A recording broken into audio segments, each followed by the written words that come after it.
മനസ്സിലുള്ള മുറാദുകൾ ഹാസിലാവാൻ ഹബീബായ നബി സല്ലല്ലാഹു അലൈഹി വസല്ലമ തങ്ങൾ നമ്മെ പഠിപ്പിച്ചതാണ് മനസ്സറിഞ്ഞ് സ്വലാത്തുകളും ദിക്റുകളും ചൊല്ലി സ്വതക്കകൾ കൊടുത്ത് ആത്മാർത്ഥമായി ദുആ ചെയ്യാൻ.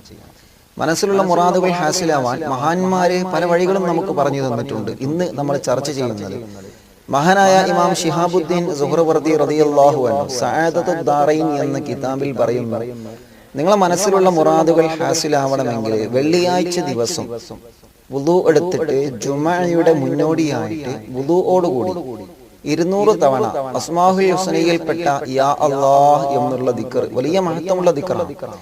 ഈ ദിക്ർ ഏതെങ്കിലും ഒരു സഹോദരനോ സഹോദരിയോ വെള്ളിയാഴ്ച ജുമഅയുടെ മുന്നോടിയായിട്ട് 200 തവണ വുളുഓടുകൂടി ചൊല്ലിക്കഴിഞ്ഞാൽ ആ സമയത്ത് അന്ത സ്പോട്ടിൽ അവരെ മനസ്സിലുള്ള മുറാദ് എന്താണോ അള്ളാഹു അത് ഹാസിലാക്കി കൊടുക്കുമെന്ന് മഹാനായ ശിഹാബുദ്ദീൻ സുഹ്റവർദി റളിയല്ലാഹു അൻഹു പഠിപ്പിച്ചതായി കാണാം.